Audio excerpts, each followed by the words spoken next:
여러분 안녕하십니까? 자고 일어나면 재앙 데일리 재앙 브리핑입니다. 여러분의 구독과 좋아요 그리고 공유가 여러분의 주변을 바꿀 수 있습니다.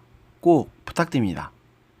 날이 가면 갈수록 조 장관의 지지자들이 검찰을 비롯해서 조 장관에 대해서 비판하고 반대하는 사람들 모두를 향해서 적대시하는 것이 그 도를 넘어가고 있는 가운데 이들의 광기가 어디까지 가고 있는지를 보여주는 사건들이 여러 터지고 있어서 우려를 자아내고 있습니다.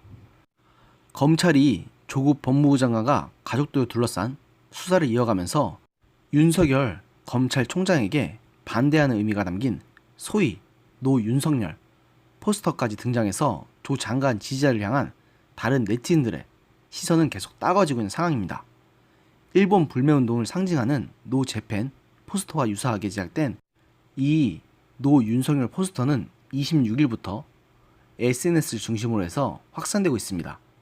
이 포스터는 28일 서울 서초구, 서초동, 서울중앙지검 앞에서 열릴 예정인 제7차 검찰개혁 촛불문화제를 앞두고 검찰에 항의하는 의미에서 만들어진 도안인 것으로 추정됩니다. 이 포스터는 검찰의 수사 강도가 거세지는 과정에서 제작됐습니다.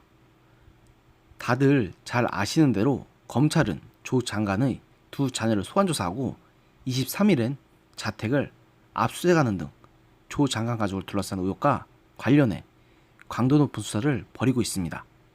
이에 조 장관 지지자 사이에서 검찰을 향한 불만이 고조됐고 급기야 검찰 수장인 윤 총장에게 반발하는 포스터가 만들어진 것으로 보입니다.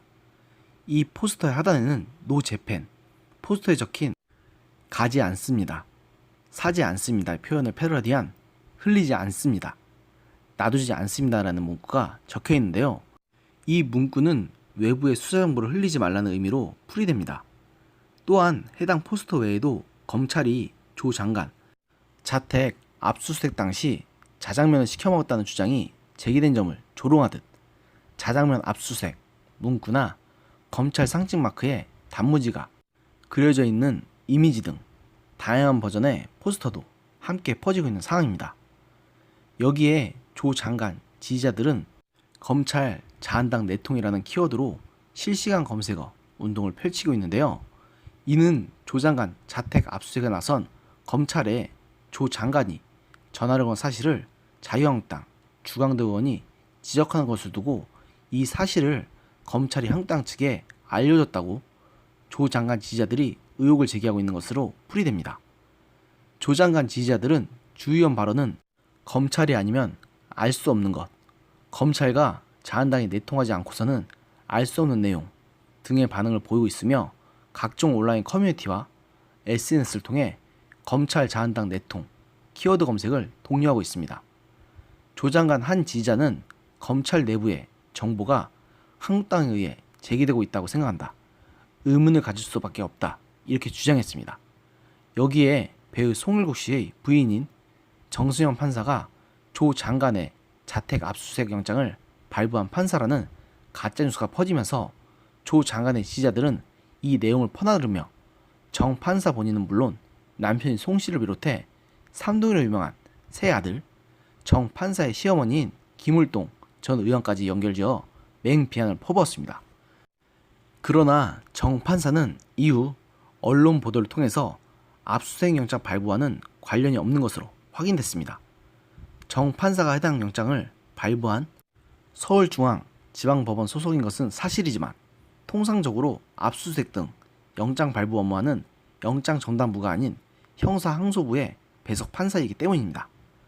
지금 조 장관을 지지하는 분들은 자신들이 조 장관을 왜 지지해야 하는 것인지에 대해서 한 번 좀 스스로에게 물어보셨어야 합니다. 아니면 제가 물어보도록 하겠습니다. 조 장관을 지지하는 당신들은 조 장관을 통해서 정말로 사법개혁이라는 대의를 이루고 나아가 이 나라를 더 살기 좋게 바꾸고 싶으신 겁니까? 아니면 조국이라는 사람 자체가 그냥 좋기 때문에 그 사람을 지키고 싶은 겁니까? 적어도 제가 보기에는 당신들이 뭐라고 변명한 한들 그저 조국이라는 사람 그 자체를 지키기 위해서 과거 중국 문화 대혁명 시기에 홍위병 같은 행태를 일삼고 있다고 밖에는 안 보입니다. 부디 스스로에게 진지하게 한번 질문해 보시기 바랍니다. 오늘의 영상은 여기까지였습니다.